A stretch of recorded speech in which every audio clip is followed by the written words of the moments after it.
اللہ نہ کرے، توبہ توبہ توبہ، میری بھی اگر بیٹی کو، جوان بیٹی کو اٹھا لے گا تو کیا میں کروں گا؟ میری ماں کو اٹھا لے گا یا میری بہن کو اٹھا لے گا یا میری بیوی کو اٹھا لے گا یا میری بیٹی کو اٹھا لے گا تو میں کیا کروں گا؟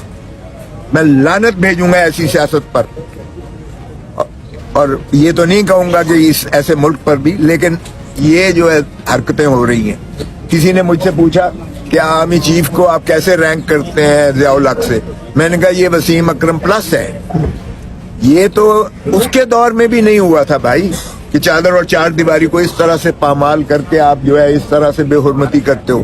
مجھے کسی نے سوال کیا کہ جی انہوں نے پیٹرول بم مارے تھے. میں نے کہا انہوں نے پیٹرول بم مارے تھے، اگر میرے گھر میں اس طرح گھس کر کوئی میری بیوی، میری ماں، میری بہن، میری بیٹی کو کرے تو میں گولی ماروں گا اسے. کہ گولی ماریں گے؟ میں نے کہا بالکل. اگر میں حفاظت نہیں کر سکتا اپنی ماں کی، بہن کی، بیوی کی، بیٹی کی، تو پھر میں انسان ہی نہیں ہوں، مجھے زندہ رہنے کا حق ہی نہیں ہے. یہ اس طرح کی حرکتیں کریں گے تو مجھے بتاؤ کہ کون، کیا ہم حفاظت کریں گے؟ کس کی حفاظت کریں گے؟ اس کے بچوں کی حفاظت کریں گے؟ اس کی ماں کی، بیٹی کی، بہن کی، یا اس کے رشتہ دار؟ کس کی حفاظت کریں گے؟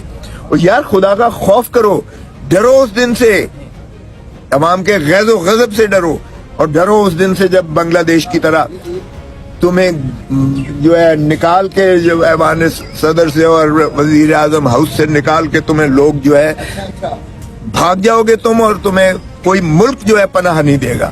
ڈرو اس دن سے، اور وہ عنقریب آنے والا ہے وہ وقت. اچھا کھوسا صاحب، یہ بھی بتائیے گا کہ جسٹس منصور علی شاہ کی موجودگی کے بغیر جو بینچ تشکیل دیا گیا وہ نہیں تھے، اور بینچ کو جو ہے تشکیل دیا گیا، تو قانونی طور پر آپ ایک سینئر قانون دان بھی ہیں، کیا سمجھتے ہیں اس قانونی حیثیت کیا ہے اس بینچ کی؟ اس کی کوئی حیثیت نہیں ہے. دیکھیں اس میں وہ گرے ایریا سمجھ لیں، اس کا کوئی جو ہے قانون اور آئین میں جواز نہیں ہے.